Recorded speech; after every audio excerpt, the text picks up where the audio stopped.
గురుభ్యో నమః. వివిధ గ్రహ పరిహారాలు. ఒక వ్యక్తి గత 6-7 నెలలుగా తీవ్రమైన ఐబిఎస్ అంటే ఇరిటబుల్ బowel సిండ్రోమ్ సమస్యతో బాధపడ్డారు. జ్యోతిష్యరీత్యా ఆయన లగ్నం నుండి 6వ ఇంట్లో కేతు సంచారం వల్ల ఈ ఉదర సంబంధిత ఇన్ఫెక్షన్ తలెత్తని విశ్లేషించారు. 10 ఏళ్లుగా ఐబిఎస్ సమస్య ఉన్న బాధపడుతున్న వ్యక్తి తిరుపతి వెళ్ళిన తర్వాత పూర్తిగా కోలుకున్నారు వివరించారు.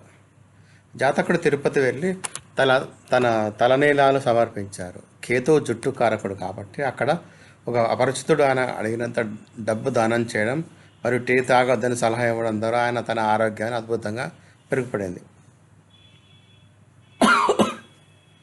ఇదే కేతు జుట్టు కాబట్టి మీకు తిరుపతి వెళ్ళినప్పుడు ఏదైనా పుణ్యక్షేత్రానికి వెళ్తే మనం తలనీలాలు సమర్పించుకుంటాం కదా.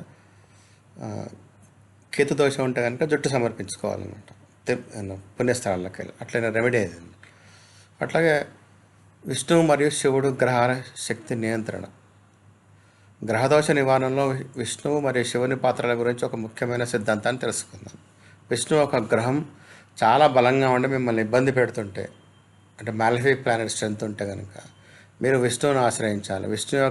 విష్ణువు ఆ గ్రహం యొక్క ప్రతికూల తీవ్రతను తగ్గించి సమతుల్యతను కలిగిస్తారు.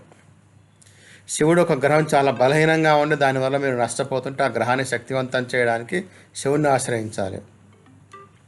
సమన్వయం. శివుణ్ణి చేరుకోవడానికి విష్ణువు మార్గం అని, సప్తగుణాన్ని పెంచుకోవడం ద్వారా రామనామ జపం వంటివి చేయాలని మనసును శుద్ధి చేసుకుంటే దైవానుగ్రహం లభిస్తుంది. తిరుపతి క్షేత్రం మరియు శని దోషాలు. దక్షిణ భారత జ్యోతిష సంప్రదాయంలో ఏలినాడు శని, అర్ధాష్టమ శని లేదా దయ వంటి శని దోషాలకు తిరుపతి దర్శనం ప్రధాన పరిహారంగా చెప్పబడింది. తిరుమలలో 7 కొండల వారంలో 7 రోజులకు సంకేతం. వారంలోని 7 రోజులకు 7 కొండల సంకేతం.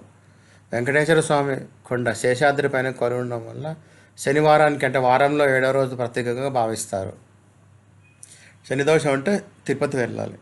అట్లా తిరుపతి వెళ్ళి మెట్లెక్కి నడుచుకుంటూ వెళ్ళి మెట్లెక్కితే కనుక మీకు శని దోషాలన్నీ పోతాయి. శనికి నడకంటే చాలా ఇష్టం. శని కాలు కూడా రిప్రజెంట్ చేస్తాడు కాబట్టి తిరుపతి వెళ్ళినప్పుడు సాధ్యమైనంత వరకు నడిస్తే మంచిదని జ్యోతిష్యం చెప్తుంది అన్నమాట. అట్లాగే జ్యోతిర్లింగాలు కర్మ ప్రక్షాళన. జ్యోతిర్లింగ దర్శనం మన ప్రారంభ కర్మ ఎలా తగ్గిస్తుంది ఇక్కడ వివరించబడింది. రాశుల ఆధారిత జ్యోతిర్లింగాలు మన జీవిత అనుభవాల్లోని బాధను తగ్గించడానికి అనస్థీషియా వల్ల పనిచేస్తాయి.